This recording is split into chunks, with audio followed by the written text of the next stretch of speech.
ہمارے وزیرستان کے پٹھان لوگ ہیں، مسعودی قوم اور دوسری قومیں، مسعود قوم ہے نا اور دوسری قومیں، میں نے ان میں جا کے ریسرچ کی، میرے شاگرد بھی ہیں بہت سے وزیرستان کے، میں نے کہا یار تمہارے یہاں بارات کا کھانا، میں نے ان کو اپنا فلسفہ نہیں بتایا کہ میری رائے یہ کہ یار یہ نیچر کے خلاف لگتا ہے مجھے یہ کام، میں نے اپنا نہیں بتایا تاکہ ایسا نہ ہو کہ وہ جو آگے بیان دیں اس میں مجھے خوش کرنے کے لیے کوئی غلط بیانی سے کام لیں۔ تو میرے شاگرد ہیں وزیرستان کے، انہوں نے بتایا کہ مجھے کہا کہ ہمارے ہاں جب بہن بیٹی رخصت ہوتی ہے تو وہ غم کا دن ہوتا ہے، وہ خوشی کا دن، لڑکا تو کھلاتا ہے کٹے ذبح کر کے، ٹھیک ہے نا، بے شک وہ شادی والے دن ہی کھلائے، تو یہ لڑکا دعوتیں کر رہا ہوتا ہے، لڑکی کا باپ دعوت نہیں کرتا۔ میں نے کہا دیکھو کیونکہ انگریزوں نے حکومت نہیں کی نا وزیرستان میں، انگریز آیا تھا طبیعت سے پٹ کے گیا تھا، پتہ ہے آپ کو یہ بات؟ آپ کو پتہ ہی کچھ نہیں یار دنیا میں ہو کیا رہا ہے۔ گورے نے جب 100 سال ہندوستان پہ حکومت کی ہے تو یہ وزیرستان کے علاقوں میں وہ حکومت نہیں میں نے ایک کتاب پڑھی ایک، اس زمانے میں گورے کی آرمی میں ایک لیفٹیننٹ تھا، اس نے اپنی کارگزاری بیان کی ہے کہ بہت پرانی، وہ تو بیچارہ دنیا سے چلا گیا ہوگا، تو اس نے کارگزاری بیان کی کہ ہندوستان سے جب ہم آتے تھے نا ادھر کے پی کے سے ہوتے ہوئے ادھر وزیرستان کی طرف آتے تھے تو کتنے پاپڑ یعنی ہمیں بیلنے پڑتے تھے۔ اس نے بتایا کہ ایسی قوم تھی کہ انگریز جہازوں کی بمباری کر کے ان کے گھر گرا رہے ہوتے تھے،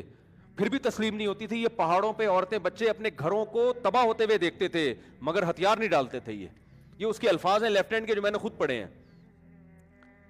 کہ اتنے بہادر لوگ تھے کہ جہازوں کی بمباری ہو رہی ہے، برٹش طیارے آ رہے ہیں، گھروں کو تباہ کر رہے، کہہ رہے ہیں اپنے گھر کے تباہ ہونے کا تماشا دیکھتے تھے، پہاڑوں پہ عورتیں اور بچوں کو لے جاتے تھے بمباری سے بچنے کے لیے، لیکن یہ ہتھیار ڈال کے تسلیم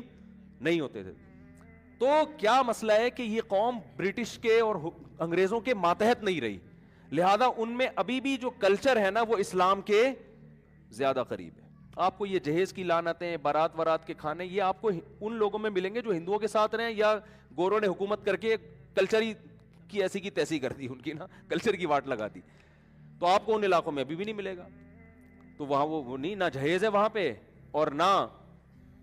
وہاں آپ کو یہ ملے گا کہ بارات کے کھانے ملیں گے۔ اگر شادی کے موقع پہ کھانا ہو بھی رہا ہوتا ہے تو وہ لڑکا کر رہا ہوتا ہے، ابھی بھی وہاں لڑکے کا خرچہ نکاح پہ زیادہ ہوتا ہے، لڑکی والوں کا نہیں ہوتا۔ اور ہمارے یہاں کیا ہوتا ہے، لڑکا صرف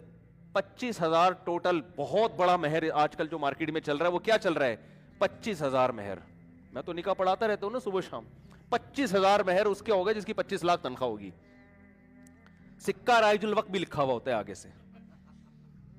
کہیں ایسا نہ ہو روپے سے کوئی اور ملک کی کرنسی مراد لے لیجیے، سکہ وہ والے 25,000 جو مارکیٹ میں چل رہے ہیں جس سے 6 درجن انڈے آ سکتے ہیں یا تھوڑا زیادہ کر لیں آپ۔